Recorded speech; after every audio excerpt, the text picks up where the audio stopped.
Terror en el campus. Recuerdo mi último día en high school. Este día dejé la escuela con la esperanza de que en el mes de agosto comenzaría un nuevo capítulo en mi vida. Uno que había esperado con muchas ansias prácticamente desde que había comenzado la preparatoria. Quería mudarme a otra ciudad y comenzar la vida de adulto. Probablemente por la restricta vida que llevaba en casa. Mis padres no me permitían hacer mucho. Fui aceptado en 3 universidades en el norte, pero elegí la más lejos de casa. Esto evitaría que mis padres estuvieran constantemente yendo detrás de mí. La universidad que elegí era pequeña, estaba localizada en una pequeña ciudad a las afueras. Parte de la universidad colindaba con un bosque. Para mi buena suerte, mi compañero de cuarto, Jorge, era un chico extrovertido que había pasado la mayor parte de sus años de high school de fiesta en fiesta. El chico era el tipo de compañía que necesitaba en aquel momento, o al menos eso era lo que yo creía. Jorge había llegado a la universidad un día antes de que yo lo hiciera, y ya tenía una vasta red de amigos en aquel lugar. Recuerdo que el día que llegué con mis cosas, inmediatamente se presentó y me ayudó a organizar todo en mi cuarto. El chico me dijo que esa misma noche me llevaría a una fiesta que estaban organizando una de las fraternidades de la universidad. La verdad, nunca estuve interesado en envolverme en ese tipo de organizaciones, pero el chico insistió. Y después de todo aquello era lo que yo quería. Así que pasadas las 8 de la noche, Jorge me dijo que lo acompañara. Atravesamos los pocos edificios de la universidad y en poco tiempo estábamos en medio de un claro del bosque. Ahí había una fogata y un grupo de unos 10 o 15 chicos. Jorge me presentó a cada uno de ellos. Después de nosotros, llegaron un par más. Cada uno venía trayendo algún tipo de bebida diferente. Y la iban vaciando en lo que parecía ser un tanque de 55 galones que había sido cortado. Aquel mejunje contenía todo tipo de alcoholes, desde caros whiskies hasta las cervezas más baratas. Aquello sabía a rayos, pero un par de sorbos de aquella cosa te noqueaba con seguridad. Yo no estaba muy acostumbrado a beber, así que el vaso que me dieron lleno de líquido lo fui bebiendo poco a poco, con la esperanza de que no se me subiera a la cabeza.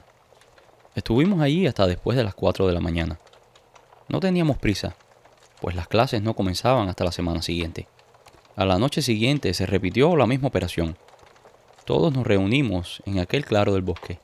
Ese día dobló la cantidad de personas, pues seguían llegando gente a la universidad. No pensé que estaríamos ahí mucho tiempo, pues la noche prometía una fuerte tormenta.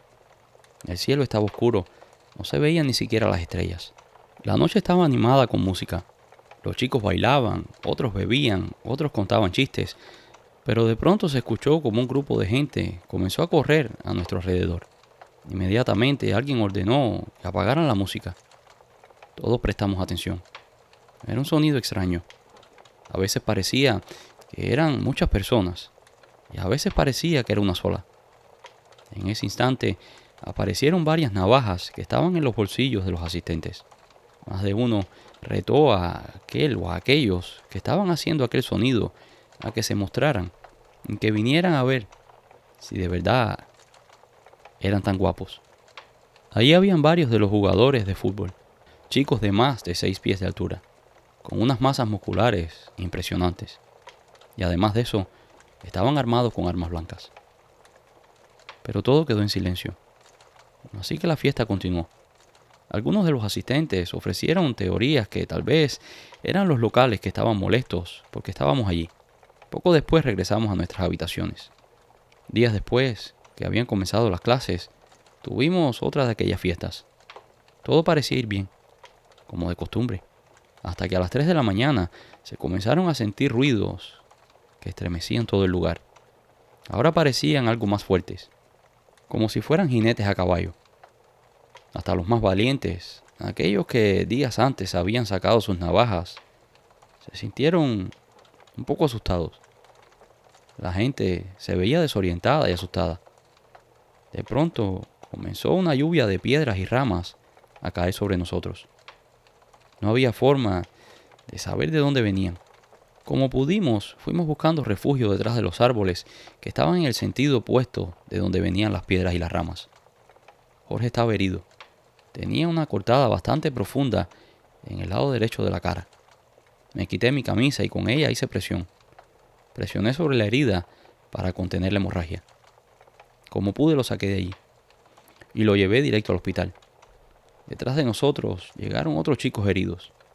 Las enfermeras y los doctores preguntaban qué había pasado, si había sido algún tipo de pelea entre los estudiantes, pero les aseguramos que no, que habíamos sido atacados por algo misterioso, que no podíamos precisar quién habían sido nuestros atacantes, que fuimos sorprendidos por una lluvia de piedras y ramas. Nunca nadie supo a qué se debió aquello. La mayoría de los presentes fueron heridos, pero gracias a Dios, ninguno de gravedad. De lo que sí tuve seguridad fue de que aquella fue mi última fiesta en aquel bosque. El carro abandonado. Hola guerrero, me llamo Tiago y quiero compartirte algo que me ocurrió en la carretera. Desde muy joven siempre trabajé en la industria del servicio. Específicamente trabajaba en restaurantes. Pero con la llegada de la pandemia, ese fue uno de los sectores más afectados. El restaurante donde yo trabajaba cerró casi de inmediato en cuanto anunciaron la situación de la enfermedad. Yo no tenía mucho dinero guardado, así que no tenía cómo sostenerme. Comencé a pensar en cómo poder proveer para mí y para mi familia, pero las cosas estaban verdaderamente difíciles. Los empleos estaban muy escasos. Solamente había trabajo en el sector de la salud y el transporte, específicamente en los camiones de carga.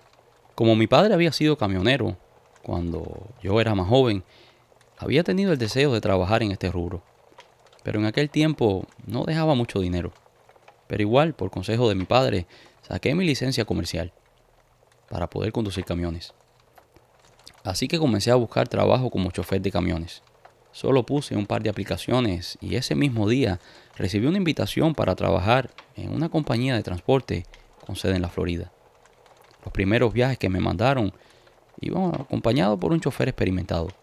Pero después del segundo viaje, cuando el chofer dio el visto bueno, ya me mandaron solo. Primero porque no tenían suficientes choferes y segundo porque según el chofer yo tenía la suficiente habilidad para manejar solo. La primera carga que llevé hasta California eran cartones para hacer empaques de leche. El viaje fue tranquilo. Lo bueno es que como todo estaba cerrado por las cuarentenas, no había casi tránsito. Así que hice el viaje sin ningún problema. Después me mandaron a otro estado y con otra carga similar.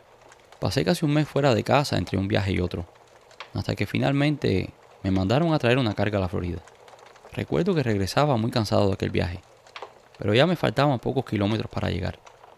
Tomé la decisión de venir por lo que se conoce como Alligator Alley Highway, que es una vieja carretera que pasa por medio de los Everglades, los pantanos de la Florida. La carretera es oscura y muy estrecha. La tomé porque me llevaba directamente a mi casa. De lo contrario, tenía que dar una vuelta muy larga y esto hacía que fuera mucho más lejos. Y hacía que me demorara más en llegar a casa. Además, tendría que pagar peajes y eso afectaría mis ganancias. Ya era bien entrada la noche y estaba bien cansado, pero no tenía la opción de quedarme a dormir en un hotel y reemprender el viaje la próxima jornada. Además, ya estaba tan cerca de casa que pensé que podía llegar perfectamente. Solamente necesitaba un extra. Y pensé en el Red Bull que tenía en la cabina del camión. Aquello me daría el estímulo que necesitaba. Abrí la fría lata de aluminio y comencé a beber el contenido. Inmediatamente mi cuerpo agradeció la dosis de energizante. Conduje un poco más y después de pasar Naples, en ese lugar, la carretera se pone un poco más estrecha y más oscura. Así que prestaba más atención de la que ya venía prestando. De pronto miré hacia la oscuridad y de allí emergió un automóvil estacionado. Casi me paré sobre el pedal del freno para poder detener el vehículo. El camión frenó a unos pies de la defensa del auto que estaba allí parqueado. Me tomó un par de segundos recomponerme del susto. La verdad, aquello me tomó por sorpresa. Después de estar allí unos segundos, noté que la puerta del pasajero estaba abierta. Por unos momentos no supe qué hacer. Pensé que la persona que estaba conduciendo tal vez estaba en problemas. Tal vez había sido una mujer o alguien que pudiera estar necesitando ayuda. En ningún momento me pasó por la cabeza que aquello pudiera ser una situación que me pusiera en peligro. Así que me bajé del camión y caminé unos pasos. Me acerqué al automóvil. Todo estaba oscuro. No tenía ni siquiera las luces de emergencia encendidas. Pensé que tal vez el auto se había averiado y que la persona que lo había abandonado allí, algo extremadamente negligente de su parte, habría salido a buscar ayuda. Pero me llamó la atención que cuando me acerqué a la parte de enfrente del vehículo, donde está localizado el motor, todavía estaba caliente, como si lo hubiesen acabado de apagar. Así que regresé por el lado del chofer y miré hacia el interior del vehículo. Ahí estaba la llave, en la consola del carro.